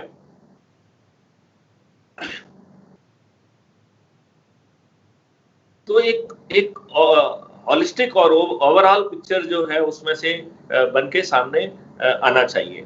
अभी देखिए, आप बारीकी से सोचें तो हमारी प्रॉब्लम प्रोडक्शन की नहीं है, हमारी प्रॉब्लम बैलेंस की है। We are somewhere losing very fine balance. यदि जो है एक व्यक्ति प्याज बोता है और उसको जो है उस साल प्याज का रेट एकदम बढ़ जाता है, अगले साल सभी लोग प्याज बो देते हैं। प्याज का रेट जो है ना 1 रुपए 2 रुपए किलो हो जाता है, उससे शायद प्रोडक्शन की कीमत भी नहीं निकलती है और वो जमीन पे फेंका जाता है। यही हालत टमाटर की होती है, यही हालत जो है ना विभिन्न क्रॉप्स की होती है। जो क्रॉप्स कम क्वांटिटी में पैदा होती है उनकी एबनॉर्मल हाई कॉस्ट हो जाती है। जो फल पैदा नहीं हो रहे हैं उनकी जो है ना अवेलेबिलिटी भी कम हो जा रही है। अब ये बैलेंस कहां से लाएं? इसके लिए भी जो है एक ऐप बनाया जा रहा है जिससे कि हमारा टोटल हर ग्रेन का क्या क्या कितना जो है ना रिक्वायरमेंट होना चाहिए, वो जो है ना साइंटिस्ट मिलके एस्टिमेट करें। इसके में बहुत सारे जो रिसर्च वगैरह हैं उनका लिटरेचर का सर्वे करके और बाकी जो इस फील्ड में जो स्पेशलिस्ट हैं उनको जोड़ के ये निष्कर्ष निकाला जा सकता है कि हमारी एवरेज यील्ड क्या है, हमें टोटल क्रॉप कितनी चाहिए, कितना प्रोडक्शन चाहिए, हमारा फूड रिजर्व हम कितना रखना चाहेंगे और पर एकड़ यील्ड के हिसाब से कितनी एकड़ जो है लैंड उसके लिए अलॉट होना चाहिए। अब अज्यूम करिए कि जैसे आप ट्रेन में जाना चाहते हो तो ट्रेन के लिए रिजर्वेशन करते हैं। यदि ट्रेन में सब सीट फुल हो जाती है तो कहता है कि ट्रेन इज फुल। वैसे ही आपने जो भी कोटा अलॉट किया है, दैट वो कोटा कोई ऑफिसर आपको नहीं दे रहा है, वो quota is allotted through app. Now farmers जो है अपना जो उनका जो कम्युनिटी ऐप है उसमें एक जो है फार्मर्स की यूटिलिटी की चीज भी बना दी गई है। तो जहां पे वो बटन दबा के अपना क्राइम की रिपोर्टिंग कर सकता है, अपना सिक्योरिटी की वो कर सकता है, अपना एफआईआर दर्ज कर सकता है, उसी का जो सेकंड फेज जो है वो उसको इस तरीके की चीजों के लिए भी इनेबल कर सकता है कि वहां से ही कैन स्टेट में उसी ऐप से he can declare his intention कि वो किस क्रॉप को बोना चाहता है। यदि वो एकरेज के हिसाब से वो यदि क्रॉप अवेलेबल है तो system will allow that particular crop. Assume करिए कि यदि सब लोगों ने ऑप्ट करते हुए वो उसका कोटा खत्म हो जाता है तो वो जो है ना दूसरी जो क्रॉप उस एरिया में होना चाहिए उसके ऑप्शन में से किसी अन्य ऑप्शन को चुन सकता है। वो चाहे इस क्रॉप को चुने चाहे उस क्रॉप को चुने, उसको लगभग उससे जो फाइनेंशियल बेनिफिट है वो लगभग एक जैसा मिलेगा। बाय डूइंग सो हम एक पूरा बैलेंस क्रिएट जो है ना कर पाएंगे। अभी हमारी मेन प्रॉब्लम बैलेंस की हो रही है। कहीं हम ओवर प्रोडक्शन कर रहे हैं, कहीं हम अंडर प्रोडक्शन कर रहे हैं, क्योंकि लेजेस फेरेरे की नीति है। तो हम जो है डेमोक्रेसी में रह रहे हैं, हम किसी ऑटोक्रेसी में नहीं रह रहे हैं। कोई किसी से डिक्टेशन नहीं लेगा, लेकिन आप क्या डिसीजन लेना चाहते हैं ये डिसीजन किसी बड़ी पिक्चर में तो फिट इन होना चाहिए। तो जो पुलिस का एक कम्युनिटी ऐप है उसी में हम यदि ये सब सुविधाएं जोड़ दें तो वो किसान के लिए कितनी बड़ी बात होगी कि किसान को अपने खेत से जुड़ी हुई सब चीजें की जानकारी मिल रही है, उसको जो है ना मंडी के भाव रेट और वो सब डिटेल भी मिल रहे हैं, उसको उसी से जो है ना ये अलॉटमेंट भी हो जा रहा है कि वो कौन सी क्रॉप बोए और उसका जो प्रोडक्शन है आगे चल के उसके ऑक्शनिंग में उसके ट्रांसपोर्टेशन का भी जो है कि उसको चिंता पालने की जरूरत नहीं पड़ेगी। संभवतः startup will pick up and purchase it from the e auction और कोई दूसरा व्यक्ति जो है ना जो ट्रांसपोर्टिंग यूनिट उसका आएगा और उसको लोडिंग करके और उसके ले जाएगा। अभी जो वर्तमान किसान का बहुत सारा एक्सप्लॉइटेशन है, वो मंडी में जाता है तो उसके साथ क्या व्यवहार होता है। हमने ऐसा भी देखा है कि किसान कहता है कि साहब मेरे पास इतने पैसे नहीं हैं, मैं तो अपना सामान खुद ही उतार लूंगा। हम्बाल कहता है कि तुम उतार लोगे तब भी मुझे तो हम्बाली देनी ही पड़ेगी। तो वो जब मंडी में जाता है तो उसके चारों तरफ से लोग चूसने वाले की स्थिति में रहते हैं। तो देखा जाए तो हमारा हर सेगमेंट कि कहीं ना कहीं चारों तरफ से अपने आप को व्यथित महसूस कर रहा है, अपने आप को दुखी महसूस कर रहा है। हम एक बृहद यदि हम जो है ना इस तरीके की संरचना बना देते हैं, जो कि संरचना बनाने के लिए हम ऑलरेडी अग्रसर हो चुके हैं, तो हर किसी को लाभ मिलेगा, हर किसी को बैलेंसिंग मिलेगी, हर किसी को जो है द बेस्ट सर्विसेज मिलेंगी। और वो जरूरी नहीं है कि उसको ऑन करें, तो ऑनर दूसरा रहेगा। तो हर किसी को ट्रैक्टर खरीदने की जरूरत नहीं है। ट्रैक्टर्स जो है, जो स्टार्टअप इसके लिए काम करेगा, वो न केवल ट्रैक्टर, ट्रॉली, डंपर्स और बाकी मशीनरी की पूरी रेंज रखेगा। सामने वाले को तो सिर्फ अपनी आवश्यकता बताना है, या लेटर ऑन वो खुद ही एंटीसिपेट कर लेगा कि आपकी आवश्यकताएं क्या होंगी, और वो जाके आपको सर्विसेज दे सकता है। और सर्विसेज केवल देगा ही नहीं, उस समय उसका आपसे जो बिहेवियरल इंटरफेस है वो भी एकदम अलग तरीके का होगा। अभी जो एक्सप्लॉइटेटिव बिहेवियर है, उसके एक्सप्लॉइटेटिव बिहेवियर की जगह सपोर्टिव बिहेवियर हो सकता है। किसान को पेमेंट करने के लिए भी एक पूरा मॉडल बनाया जा सकता है, जिसमें उसको इंस्टेंट जो है ना पेमेंट करने की जरूरत नहीं है। पेमेंट ऑटोमेटिकली जो है, जब उसकी क्रॉप की जो है ना सेल होगी, तो उसके आउटपुट से उसका ऑटोमेटिकली जो है उसको उससे फायदा मिल जाएगा। कहने का मतलब ये है कि जो विभिन्न भारतों की अपन बात कर रहे हैं, जिसमें कि हर कोई कहीं ना कहीं फिट इन है, चाहे वो इंडस्ट्रियलिस्ट हो, चाहे वो एजुकेशनिस्ट हो, चाहे वो फार्मर हो, चाहे वो तो सोसाइटी का हर स्ट्रेटा जो है उससे फिट इन है। अब आप ये सोच रहे होंगे कि मैं ये एक पुलिस वाला ये सब बातें क्यों कर रहा है। तो पुलिस वाला ये सब बातें इसलिए कर रहा है क्योंकि उसको सोसाइटी के हर सेगमेंट को ऐप के माध्यम से जोड़ना है, और उसको अपनी सिक्योरिटी के लिए वॉलंटियर, ऑब्जर्वर या स्टेक होल्डर की हैसियत से इंटीग्रेट करना है, नंबर 1। नंबर 2, बदले में उसको क्या दे रहा है, वो बदले में उसकी सभी आवश्यकताओं की पूर्ति कर रहा है, चाहे वो नॉलेज की आवश्यकता हो, चाहे सिक्योरिटी की आवश्यकता हो, चाहे इस तरीके की फाइनल बैलेंस की आवश्यकता हो, चाहे उसको अपनी खेती के पैदावार के लिए जो जो जो चीजें चाहिए उसकी आवश्यकता हो। कल किसान को अपने लिए सीड कहां से आएगा इसकी चिंता करने की जरूरत नहीं है, फर्टिलाइजर कहां से आएगा इसकी चिंता करने की जरूरत नहीं है। उसको समय पे जोतने के लिए ट्रैक्टर अपने आप पहुंचे, उसके जो दूसरी मशीनरी, हार्वेस्टिंग मशीनरी है, वो भी अपने आप पहुंचे, और इसका लाभ केवल बड़ों को नहीं, छोटे और मार्जिनल फार्मर्स को भी मिले। पूरी बात से आप सहमत होंगे कि एक हम अलग तरीके की व्यवस्था करके हम विभिन्न तरीके के रिच भारत को पैदा कर सकते हैं। जहां एक और हम अपराध मुक्त भारत की बात कर रहे हैं, वहीं पे हम job, services and well train and specialised services की बात कर सकते हैं। वहीं पे हम green, herbal, nutrition and flowery India की बात कर सकते हैं। वहीं पे हम जो है machinery, equipment, tool rich India की बात कर सकते हैं। जब हम इन सब जो है ना machine, equipment and tool rich India की बात कर रहे हैं, तो अवेलेबिलिटी वाले टूल की बात नहीं कर रहे हैं।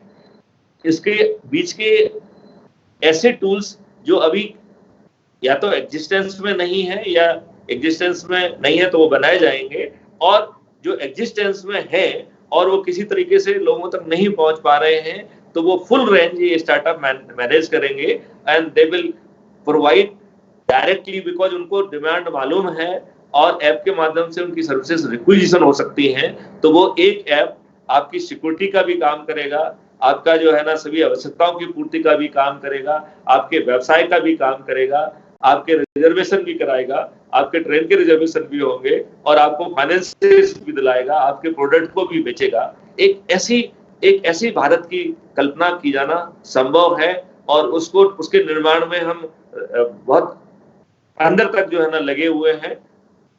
मैं आप लोगों को बताना चाहूंगा कि अब तक 34 यूनिवर्सिटी जो है, और जिसमें कि IITs भी शामिल हैं, वो हमारे साथ जुड़ी हुई हैं। उनके साथ हमने मेमोरेंडम ऑफ अंडरस्टैंडिंग साइन किया हुआ है।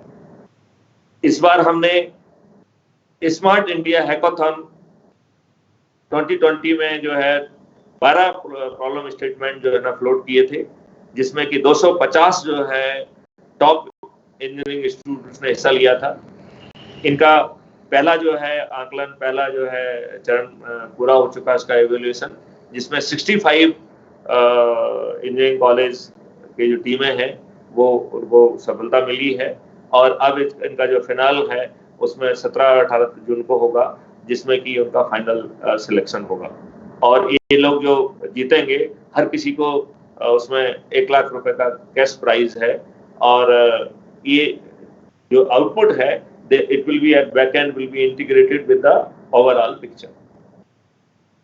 ये जो 34 यूनिवर्सिटीज की हम बात कर रहे हैं, ये पुराना फिगर है। अभी 5-6 और इंस्टीट्यूट और जो है ना यूनिवर्सिटी जुड़ गई हैं। ये संख्या बहुत जल्दी 34 से 50 पहुंचने वाली है। पहले मेरा प्रयास इंजीनियरिंग से रिलेटेड लोगों को जोड़ने का था। अब ये इसका फैलाव बहुत बढ़ गया है। बहुत जल्दी जो है हम जो है ना कॉलेज से स्कूल लेवल पे ही जाएंगे, जिस स्पेशली 10वीं और 12वीं के स्कूल, जिससे कि जो सॉइल टेस्टिंग और उससे रिलेटेड चीजें हैं वो भी इसी ऐप के माध्यम से जुड़ के और उसका ये बिगर डाटाबेस में पहुंच के वो मैक्रो लेवल डिसीजन जो है सरकार ले पाएगी, माननीय प्रधानमंत्री जी ले पाएंगे, जिससे कि पूरी अर्थव्यवस्था एक बड़े पिक्चर के तहत जुड़ के चल पाएगी।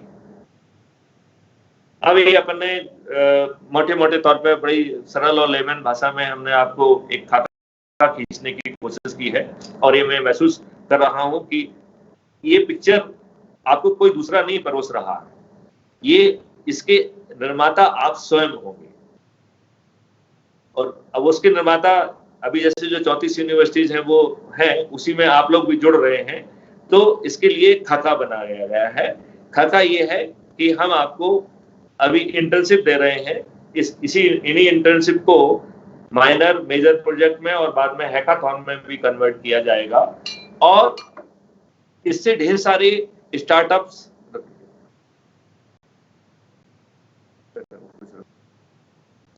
बल्कि उससे ढेर सारे जो है स्टार्टअप, ढेर सारी चीजें जो है ना निकल के सामने आएंगी।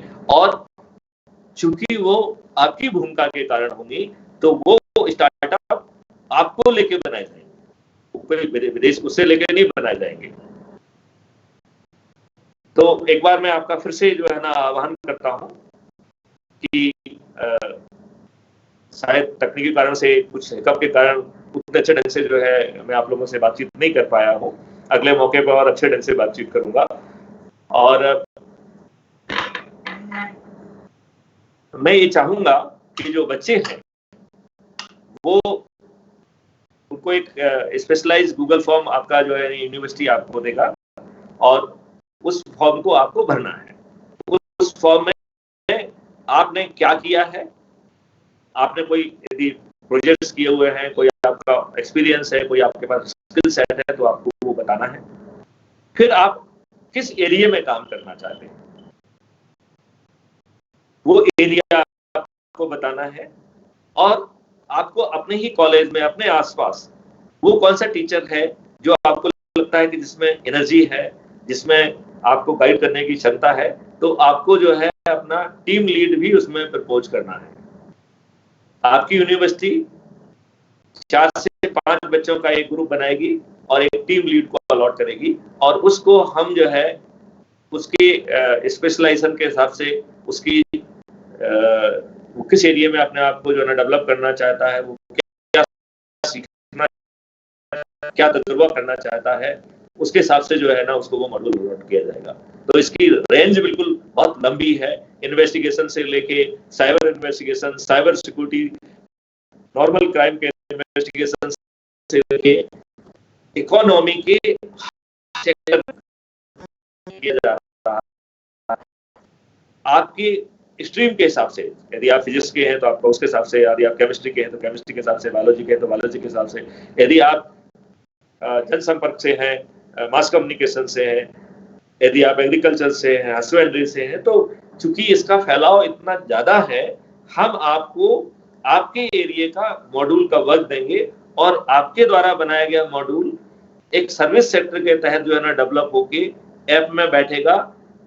वो वही ऐप होगा जो कि कम्युनिटी ऐप के रूप से डेवलप किया जा रहा है, जो कि पुलिस उसमें सेफ्टी और सिक्योरिटी रिलेटेड उसकी ढेर सारी आवश्यकताएं पूरी करेगी और साथ में एसोसिएट ये आवश्यकताओं को भी पूरा किया जाएगा।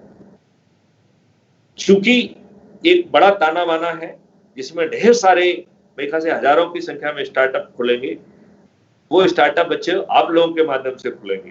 तो आप जो है एक अपनी जो सोच है कि हम पढ़ेंगे लिखेंगे फिर एक छोटी सी नौकरी ज्वाइन कर लेंगे, उस सोच से बाहर निकल के हमें एक एंटरप्रेन्योर, एक भारत का जो है ना निर्माण की बात सोचना पड़ेगी। और मुझे पक्का विश्वास है कि जो छोटा प्रयास है ये बहुत जल्दी, मैं देख रहा हूं कि बाकी जगह से जो मॉड्यूल बन के सामने आए हैं वो बहुत ही अच्छे हैं। बच्चे इतना अच्छा काम कर रहे हैं, कहीं कहीं तो वो हमारी सोच से भी आगे बढ़ रहे हैं और उनकी सोच के कारण हम अपनी जो बिग पिक्चर है उसको भी और बड़ा बड़ा करते जा रहे हैं। तो आई एम वेरी श्योर ये आपको एक ऐसा अवसर देने वाला है, इस अवसर से आप जो है इससे सीधे जुड़ सकेंगे, इससे आपके जो सोए हुए जो ड्रीम है वो पूरे हो सकेंगे। तो इसमें जितने भी बच्चे किसी भी स्ट्रीम के हों, सभी स्ट्रीम के बच्चों के लिए कुछ ना कुछ सोच है और ये सोच सिर्फ स्टूडेंट के लिए नहीं है, ये सोच जो है टीचर्स के लिए है, एनजीओज के लिए है, इंडस्ट्रीज के लिए है, एकेडमिक इंस्टीट्यूशंस के लिए है। क्योंकि जो एकेडमिक इंस्टीट्यूशंस हैं उनको एक इनोवेशन और क्रिएटिविटी के सेंटर के रूप में जो है ना हम बनाना चाहते हैं और यही हमारे माननीय प्रधानमंत्री जी की सोच भी है। तो उसी सोच को आगे बढ़ाते हुए make in India, digital India जो उन्होंने परिकल्पनाएं की है उसको एक मूर्त रूप करने का एक बहुत ही स्ट्रॉन्ग और सिस्टमेटिक सिस्टम जो है ना अपन उसको डेवलप कर रहे हैं और उसमें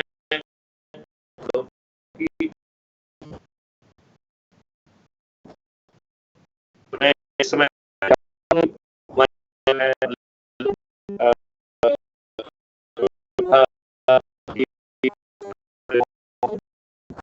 उनकी इस बारे में क्या प्रतिक्रिया है, how we can take this project ahead, how we can really take it further forward so that बच्चों को जो है के अंदर जो एनर्जी है, बच्चों के अंदर जो सोच है, जो उनके अंदर डायनामिज्म है, उसको उनको मूर्त रूप मिले और उन्हें अपने चीजों के मैनिफेस्टेशन के लिए विदेश जाने की जरूरत ना हो, बल्कि ये रिवर्स ट्रेन जो है इंडिया में फ्लो होना चालू हो। मुझे खुशी होगी कि अमेरिका, यूरोप, वहाँ पे जो ढेर सारे जो ना हमारे बच्चे हैं उनको लगे कि नहीं इंडिया में बेहतर अवसर है, वो वहां से यहाँ आना चाहेंगे, हम एक ऐसे इंडिया का निर्माण करें। मैं उमा जी से रिक्वेस्ट करता हूँ कि वो या कोई इस बारे में कुछ पूछना चाहता है, कुछ बताना चाहता है। इस समय ढेर सारे बच्चों ने कमेंट किए होंगे जो मेरे उसमें नहीं है, तो वो कमेंट्स के बारे में मेरे ख्याल से आप लोग पूछना चाहेंगे, तो जो आप लोगों ने कमेंट्स को जो है कहीं पे नोट किया होगा तो उसके हिसाब से जो आपके ध्यान में questions it will make this mono dialogue a proper बच्चे की जो बातें हैं वो मुझ तक पहुंच सकें और उनके जो प्रश्नों के जवाब हैं वो हम दे सकें, जिससे कि वो ज़्यादा मोटिवेटेड फील कर सकें। Sir thank you for this informative session. काफ़ी थोड़े क्वेश्चंस आए हैं, मैं एक एक करके आपसे क्वेश्चंस पूछता हूं। एक कुमुद दत्ता ने ये क्वेश्चन पूछा है कि what is the procedure for joining these internships and how will one get information about the same.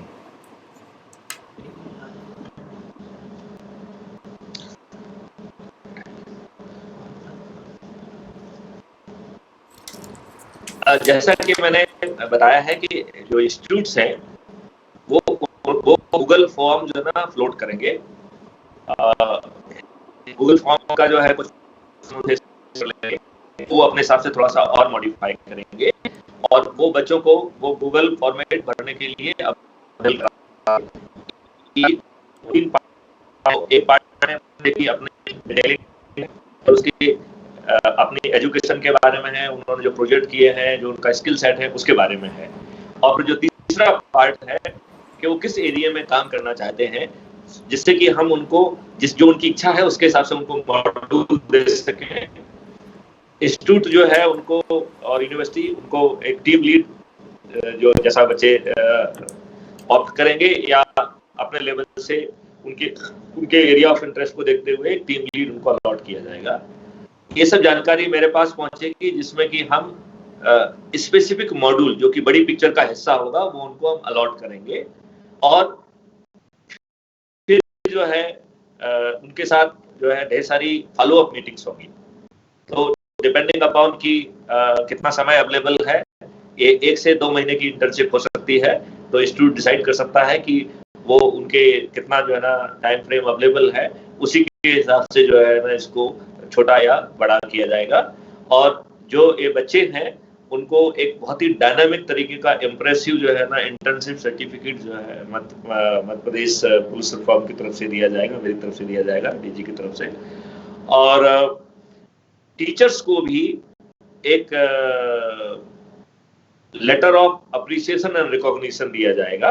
और मैं वाइस चांसलर्स और हेड ऑफ इंस्टीट्यूट से जो है रिक्वेस्ट करेंगे, निवेदन करेंगे कि इस सर्टिफिकेट के आधार पर उनको एसीआर में भी उसका लाभ मिले।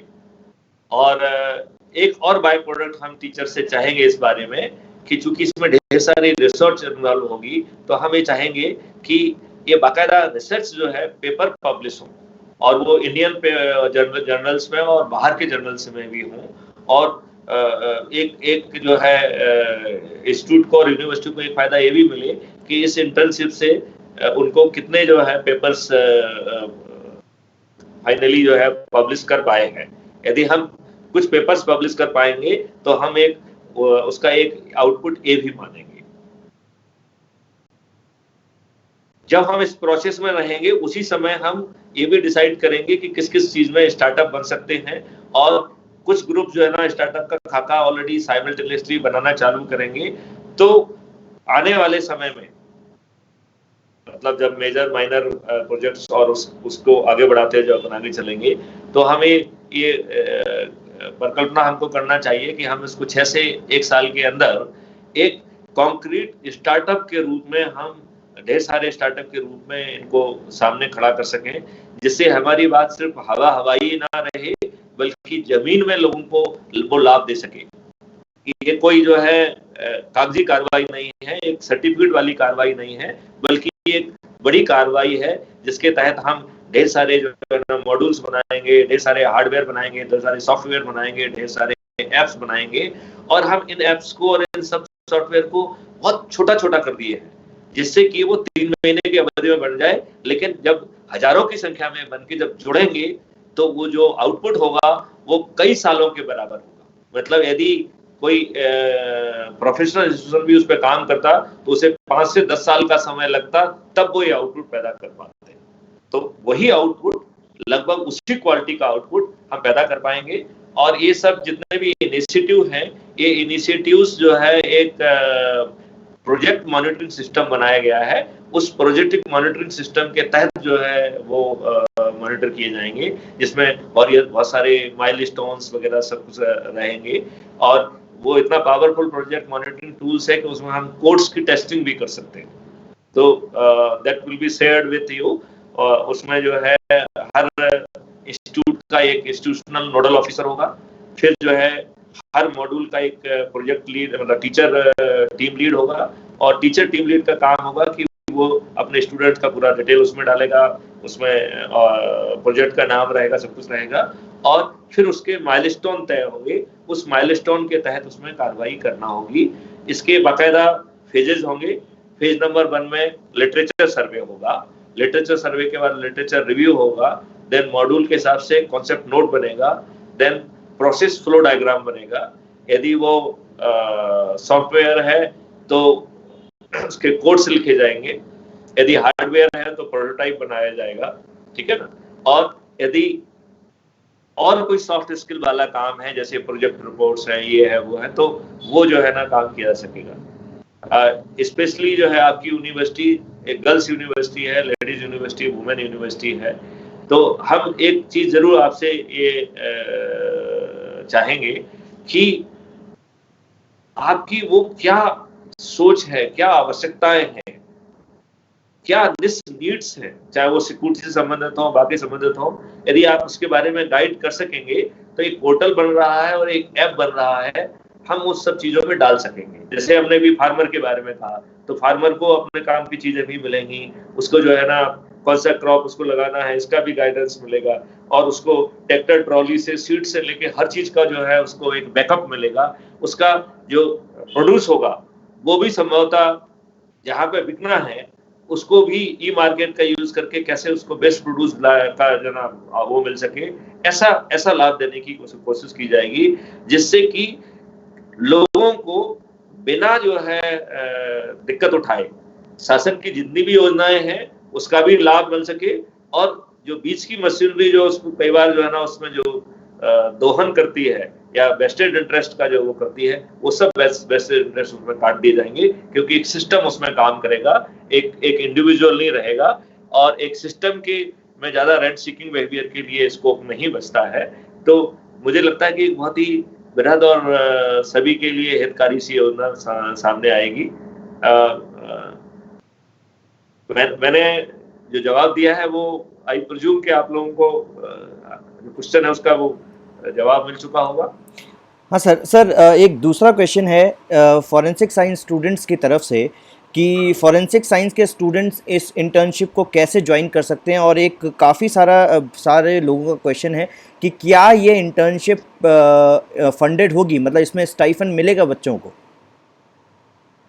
नहीं, बेसिकली मैं इस बात के बहुत ज़्यादा अब विरोध में हूँ। कोई भी जो है इंटर्नशिप जो है वो पेड नहीं होना चाहिए। एक्चुअली में हम बच्चों में शुरू से लाभ कमाने की एक सोच पैदा कर रहे हैं, अब उस सोच को किल करना होगा। हमें ये राष्ट्र हित से जुड़ी हुई चीजें हैं, इसमें हम जो आउटपुट निकल के सामने आएगा वो किसी स्कॉलरशिप से किसी उससे बहुत बड़ा होगा, बल्कि इसमें जो इनपुट पे जो खर्च होगा वो यूनिवर्सिटी का जो अपना खुद का इनोवेशन फंड होता है, जो इंक्यूबेशन फंड होता है, उनका यूज किया जाएगा। यदि यूनिवर्सिटी ने वो फंड्स क्रिएट नहीं किए हैं तो गवर्नमेंट ऑफ इंडिया का स्कीम है, उसके तहत बाकायदा जो है प्रपोजल बना के उसका लाभ जो है वो इंस्टीट्यूट को और यूनिवर्सिटी को लेना चाहिए। लेकिन ये निश्चित तौर पे पेड नहीं होगी, और मैं किसी भी पेड इंटर्नशिप और किसी भी पेड जो है ना उसके खिलाफ हूँ, क्योंकि उससे जो है हमारी सोच जो है वो संक्रमित हो रही है। उससे हम शुरू से ही लाभ की और जो एक निकृष्ट जो मटेरियलिज्म वाली बात है उससे हम जुड़ जाते हैं। इस सोच को कहीं ना कहीं हमें किल करना होगा। हालांकि जो बच्चे जुड़ेंगे, जब वो ऐप के माध्यम से जुड़ेंगे तो उसमें उनको बहुत सारे प्रोमोशनल वाउचर अर्न करने का मौका मिलेगा, जो किसी भी स्कॉलरशिप से ज्यादा होगा। Sir, next question is, does it provide post-doctorate studies? इसमें पोस्ट डॉक्टरेट स्टडीज मिलेंगी कि नहीं पढ़ने के लिए? देखिए, डॉक्टरेट देने का काम जो है वो यूनिवर्सिटी करती है, ठीक है ना। तो यूनिवर्सिटी अभी जैसे हमारी आपकी यूनिवर्सिटी से एमओयू नहीं है, बाकी जगह से बहुत सारी जगह से है, तो हम एक फॉर्मल एमओयू आपसे इंटर करेंगे और उसमें पूरा कोडिंग है, कैसा हर चीज के बारे में है उसमें। I will be the external guide there. तो डॉक्टरेट होगी निश्चित तौर पे, there will be an number of doctorate would be there, but वो डॉक्टरेट आपके इंस्टीट्यूशनल मैकेनिज्म के तहत रहेंगी। I will be just a mentor, I will be a facilitator, I will be a person who will be giving the big picture. So लोग बाग अभी जो isolated research कर रहे हैं वो आइसोलेटेड रिसर्च नहीं होना चाहिए, एक फोकस रिसर्च होना चाहिए, और उस एरिया में रिसर्च होना चाहिए जहां रिसर्च नहीं हुई है और जहां रिसर्च की आवश्यकता है, और उस रिसर्च का हमें कल से लाभ मिलेगा, ऐसे विषय में हमें रिसर्च करना है। हमें फालतू की एकेडमिक रिसर्च नहीं करना है। DR लिखने के लिए रिसर्च नहीं करना है, डॉक्टरेट मिल जाए इसके लिए रिसर्च नहीं करना है। हमारी रिसर्च जो है वो यूटिलिटी ओरिएंटेड होना चाहिए और हमारी जो रिसर्च है वो बिग पिक्चर का स्कीम होगी। तो निश्चित तौर पे उसमें जो है PhD और डॉक्टरेट के लिए रहेगा, बट वो डॉक्टरेट जो है आपकी यूनिवर्सिटी आपको देगी। हम केवल आपको सब्जेक्ट अलॉट करने में और बीच में जो गाइडेंस देने वाला काम है उसमें हम उस यात्रा में हम आपके साथ होंगे। हाँ सर, नेक्स्ट क्वेश्चन है कि इसके अंदर कौन कौन से एरियाज हैं इंटर्नशिप के? What are the areas of internship? आप जो इस बात को छोड़ दीजिए, क्योंकि एक बहुत बड़ी पिक्चर है जिसमें हर कोई फिट इन हो सकता है, तो इसलिए आप गूगल फॉर्म में अपना डिटेल डाल दीजिए। आपको किसी न किसी कोई ना कोई बहुत अच्छा मॉड्यूल जो है ना दिया जाएगा जो कि आपके एरिया ऑफ इंटरेस्ट का होगा। सर एक काफ़ी क्वेश्चन आ रहा है कि फॉरेंसिक साइंस के अंदर हाउ कैन, भाई फॉरेंसिक साइंस के जो स्टूडेंट्स हैं, how can they join this internship in different fields of their forensic science? देखिए, फॉरेंसिक साइंस में एक बहुत महत्वपूर्ण विधा है, इसको हम दो भागों में बांटें। एक forensic science which is to be used for the collection of the evidence from the spot, and second forensic science which is to be used in the laboratory. अभी हमारी प्रॉब्लम ये है कि हमारे रिक्वायरमेंट बहुत अलग है। हमने अधिकांश मशीनरीज, अधिकांश इक्विपमेंट बाहर से परचेज किए हुए हैं। हमारे बहुत सारे इंपोर्टेड इक्विपमेंट्स हैं जो हमने बाहर से खरीदे हुए हैं। बाहर की पॉपुलेशन और बाहर की आवश्यकताएं जो है बहुत सीमित हैं, तो वो बड़े सीमित सोच से बनाए गए जो है इक्विपमेंट हैं। अब हमें जैसे जो कोरोना वायरस है, कोरोना वायरस की टेस्टिंग करना है, हम उसकी टेस्टिंग करने के लिए कर ही नहीं पा रहे हैं, तो हमें इसमें एक मास प्रोडक्शन वाला सिस्टम लाना पड़ेगा। तो आपके हर चीज के लिए सबसे पहले हमें स्टडी ये करना होगी कि इसकी प्रोसेसेस क्या हैं, इसके प्रोटोकॉल्स क्या हैं, और उन प्रोटोकॉल्स को हम रीइंजीनियरिंग करके मास प्रोडक्शन फॉर्मेट में ले जाएंगे। तो सैंपल प्रिपरेशन, देन प्रोसेसिंग। आप देखा जाए तो कोई भी मशीन कुछ ना कुछ काम कर रही है, या तो उसको जो है ना हीटिंग कर रही है, या कूलिंग कर रही है, या रोटेट कर रही है, या रिजल्ट डाल के उसको जो है गैसेशन पीरियड दे रही है, कुछ ना कुछ कर रही है एट पर्टिकुलर एनवायरनमेंट। यदि हम उसको सिक्वेंशियली वो एनवायरनमेंट मान लें, एंड देन जो है we can have a mass production conveyor belt kind of the philosophy, तो हम जो अभी बहुत 4 सैंपल 10 सैंपल को टेस्ट कर पाते हैं, फिर हम 10,000 सैंपल को एक साथ टेस्ट कर पाएंगे। इसमें सोच लगभग वैसी ही है कि यदि एक कपड़े को सूखने में 1 घंटा लगता है, तो 1 लाख कपड़ों को सूखने में भी 1 घंटा ही लगेगा। द प्रॉब्लम, हमें उनको स्प्रेड करने की जो है ना क्षमता होना चाहिए। तो यदि मान लो हमें फॉरेंसिक के कुछ जो है टेस्ट लैब में उसको करने के पहले यदि हमें उसके सैंपल तैयार करना है, तो हमें सैंपल प्रिपरेशंस जो है ना how fast we can do, so that from the जो भी आर्टिकल है उससे सैंपल एक्सट्रैक्ट करके सैंपल फॉर्मेट में आ जाए। और इसी तरीके से यदि अज्यूम करिए कि हमें उसमें कोई रिजल्ट मिलाना है, तो ऊपर से जो है एक रोबोटिक आर्म जाके जो है ना उसमें रिजल्ट डाल रही है, और यदि उसमें हीटिंग करना है तो हीटिंग कर रही है, कूलिंग करना है तो कूलिंग कर रही है, यदि उसको घुमाने की जरूरत है तो घुमा रही है। मतलब we would be interested in redesigning the forensic science with the Indian way. तो इसमें आप लोग उस तरह की जो है उसको स्वीकार नहीं करना है, and we will not think of the improving, we will be thinking of the transforming.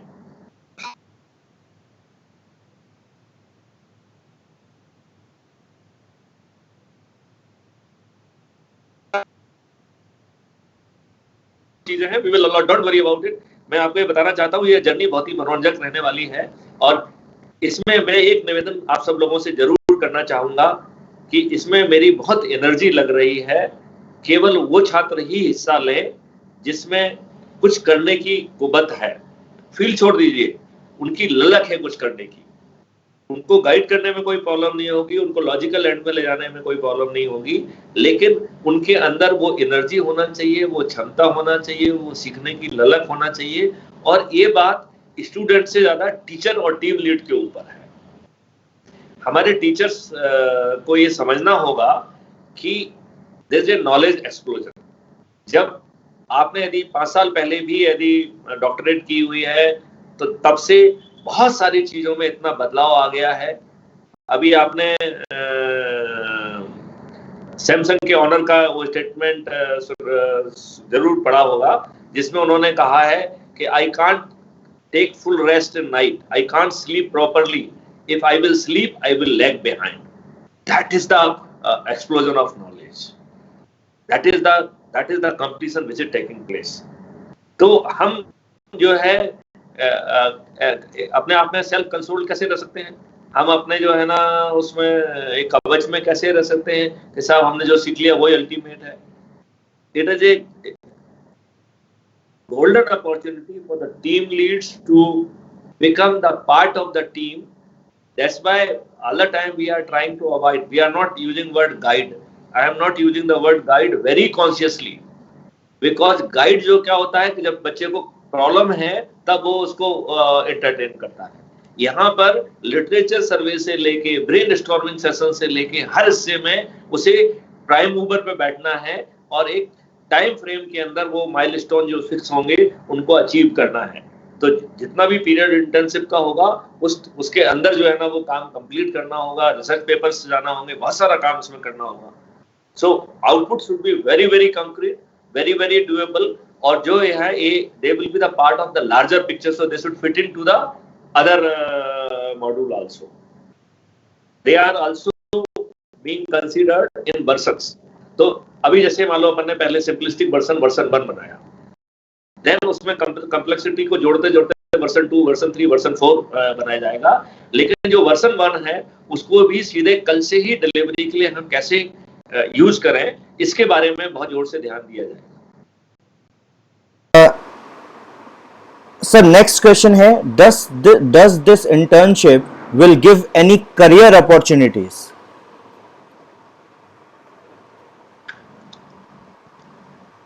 Actually में रामायण सुनाई जा रही थी कहीं पे, रामायण खत्म हो गई तो पूछा गया कि सीता के पति राम थे या रावण थे। मतलब ये तो क्वेश्चन वैसे ही हो गया कि अभी अपन ने इतनी सारी कहानी कही है कि this will be creating an number of the opportunity when you will be working in as a in startup और you may be entrepreneur in startup. तो ये तो career, it's full of the opportunity. We are not talking of your opportunity, we are talking of the fully employed India. Even जो farmers हैं जो कि उनकी energy कैसे यूज होगी, how that energy can B use for the lean period, even thinking का वो भी हिस्सा है। तो इसमें जो है आप एक जॉब के पॉइंट ऑफ व्यू से मत सोचिए। हालांकि आप जो पुलिस में तो क्या फॉरेंसिक के जो बच्चे हैं उनको तो जॉब भी मिलता है, जॉब भी मिलेगा तो उसकी जो जॉब अपॉर्चुनिटी मिलती है तो उनमें आप अप्लाई कर सकते हैं।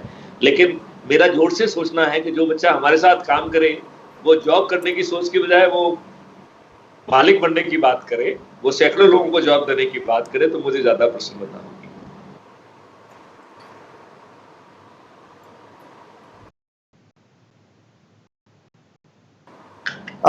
सर नाउ वी अब बाकी जो क्वेश्चंस हैं we will answer them later, and now our dean Dr. Uma Bhardwaj, Dean SLAS, will give the vote of thanks, and then post we will end this session, and those who persons doesn't get their answers, they will be answered later on the comment section.